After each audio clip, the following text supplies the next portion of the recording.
Alright guys, so this is the third video in the series of the loose and analogous color grid. So, tons has happened since the videos have been downloading. I think you'll be able to see it right away. So, let's talk about that goal, that road marker I set up. Having more space in this and feeling like I can flow through this and go from area to area to area and not feel like I'm looking at bricks in a wall, right? Where I can, something holds these areas together and it might be their value being light, and there's surface undulation in there because of how this top yellow went down on that orange and was transparent, right? So there's some going on in here. I still haven't used that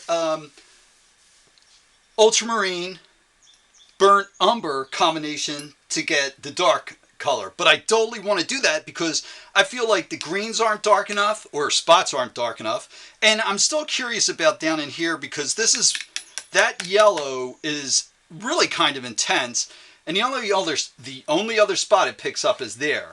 Now, you don't have to have it divided up into thirds, obviously. There could be two greens there and something else. And with that thought in mind, let's drop something else up in there, or maybe over in here, and see what happens. So let's take, and I'm going to work with the palette knife. So let's go, let's do this. Let's grab some orange, right? And I'm just coming up with an idea here, and we're going to work this umber blue into that orange to come up with a brown, right? Now, maybe I don't want it that brown. Maybe I want it in here, right? It's like how much salt do you need? Or some kind of other herb, right? So there we go. That's still orangey, right? And I'm going to go up in here. And we're going to go, let's see, I know I wanted there originally, but I'm looking at that, and I'm going, yeah, let's go off of that, and go in here. Now look at how warm that is, right? That's a really deep, warm color, right there. There, and I'm going to go there. Wow, that adds some contrast in there. Bam, happens right away. Right? And I might go like, that's enough. That's all I need in there. And you know what? Actually, I do. That really makes this area active. There's some other things I want to point out. Down in here, when you're going over your boxes, you don't have to make them all flat. Let stuff come through, okay? Like I did over in there. I didn't make that orange when I dropped it on there. And I didn't cover over all this yellow over in here. I let that yellow come out. I let that yellow come out. I let that stay in there. You don't have some fun with this because it's just going to add to the design. Or the painting. I am still not liking that. And I'm curious about this because of that T shape there, and that corner gets nailed down so much, which I really do not like that, right? So what I might think about doing really quick is taking that I just made up, and I'm going to grab it and add some white to it to cool it off big time. I mean, to make it a lighter value big time. Right? And because I'm still working within my palette, I can... Where'd that white go? Over there.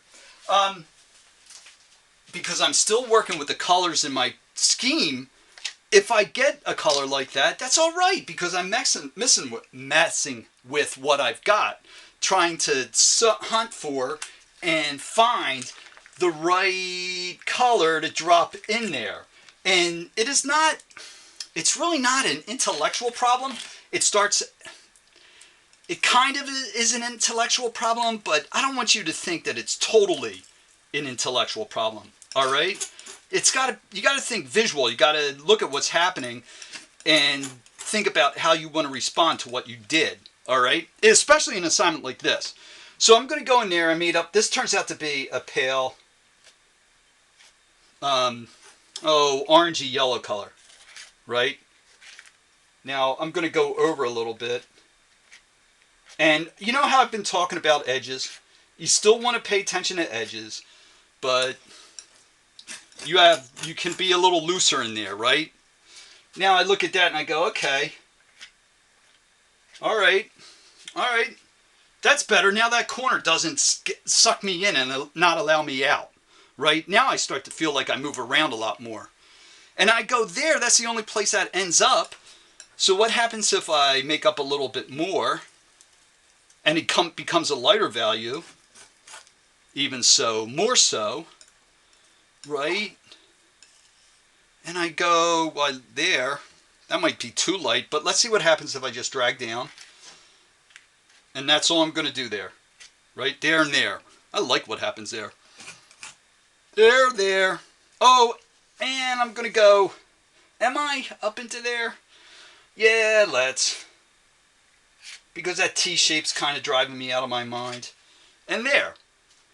I go, okay, all right. But that's the only spot it wants to happen. I don't think so. It wants to happen elsewhere too. So let's do this. Let's think about exclamation marks. Where you can drop something. I'm still not liking that. Totally not liking that. And in fact, before I do anything, I need to take care of that. So what are we going to do? And I'm not sure about that in there because it just doesn't feel resolved. So with that, we're going to take that darker value we made up, that black, substitution black. I'm going to go there, and I'm going to go do some orange that I made up again. And I'm even going to go a little bit of green in there, right? And there we go. All right. In fact, let's add more green.